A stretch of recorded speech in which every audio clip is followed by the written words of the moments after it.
चुनाव हुए उसके बाद जो प्रकट है उस पर क्या प्रतिक्रिया? सबसे पहले तो सभी को नमस्कार, राम राम। देखिए जी, 21 तारीख को हमारे रेसलिंग फेडरेशन ऑफ इंडिया के चुनाव हुए थे, 21 दिसंबर को ही। उसके बाद पहलवानों ने, एक पहलवान है साक्षी मलिक जी, उन्हें संन्यास की घोषणा की कि वहाँ संन्यास ले रही हूँ। उसके बाद एक पहलवान ने पद्मश्री उठाया।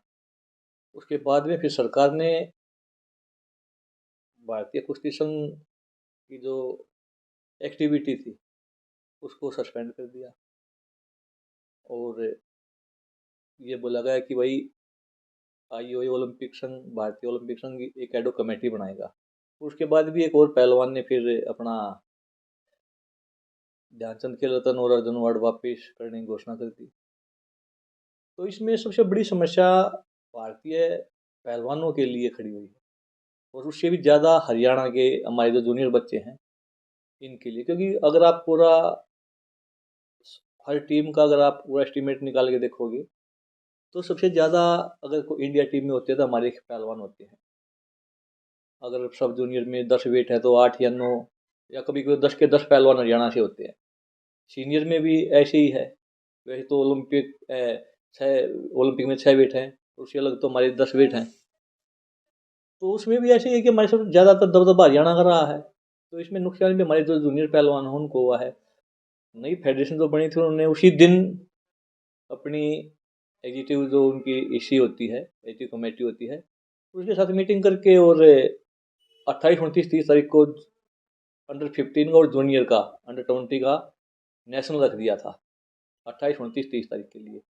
उसके बाद अगर खेल मंत्रालय ने इस चीज़ को फेडरेशन की इस एक्टिविटी को सस्पेंड किया है तो फिर वो नेशनल भी कैंसिल हुए। तो उसका नुकसान हमारे पहलवानों को हुआ। और आप अगर देखोगे 2023 में यौन शोषण का तब से ही प्रकरण चला था तो कोई इंडिया कैंप नहीं लगा, कोई नेशनल नहीं हुआ। एडो कमेटी जो बनाई थी वो ट्रायल करा देती थी और टीम भेजती थी, और जो भी टीम जाती थी उसको जो कोचेज होते थे कि भाई पहलवानों को ये विदेश में लेके जाएंगे, ये पहलवानों को कुछ लड़ा के लाएंगे, तो एयरपोर्ट पे मुलाकात होती थी। तो उस तरीके से परफॉर्मेंस भी नहीं आ पाई हमारी। अभी तक कुल सिर्फ एक पहलवान ने क्वालिफाई किया है, अंतिम पंगाल ने 53 kg की जो पहलवान है, वर्ल्ड चैंपियनशिप में ब्रॉन्ज मेडल आया था उसका। उसके बाद फिर एशियन गेम्स हुए। एशियन गेम्स में कुल हमारे 3 मेडल आए, वो भी मतलब बड़ी अच्छी परफॉर्मेंस नहीं थी हमारी। एक लड़कियों में आया है, एक ग्रीको रोमन में, एक फ्री स्टाइल में। और पूरा अगर इसका देखोगे तो सबसे ज़्यादा नुकसान इसको हमें हुआ है, हरियाणा को हुआ है। अब तो यही था कि भाई फेडरेशन बनी है, किसी की भी बनी हो चाहिए तो एक्टिविटी हो, पहलवानों को फायदा मिले। और कोई भी बिना फेडरेशन के कोई भी खेल हो, बिना फेडरेशन के वो नहीं चलेगा। एडो कमेटी उतना वो काम नहीं कर पाएगी किसी भी खेल में। आप देखिए, क्योंकि काफ़ी कुछ फंड लेके भी आना होता है, सरकार काफ़ी कुछ करती है। उसके बाद भी जो फेडरेशन, जो मजबूत फेडरेशन है, वो अपने तरीके से कारपोरेट जगत को लेके आती है। जैसे रेसलिंग फेडरेशन का कॉन्ट्रैक्ट था टाटा मोटर्स के साथ, ओएनजीसी के साथ, तो पूरे एक साल में वो पैसा आया नहीं। फेडरेशन तो थी नहीं, पैसा किसको देते वो, एडो कमेटी को उन्होंने पैसा दिया नहीं। तो इसका कुल मिला नुकसान है, इसका नुकसान हमें ही हुआ है।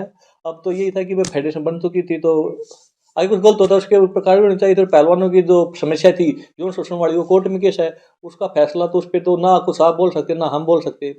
उसका तो फैसला होना है जो माननीय न्यायालय द्वारा होना है। तो अब ये प्रकरण जो फिर से स्टार्ट हुआ, ये बड़ा दुखदायी है हमारे लिए, पहलवानों के लिए।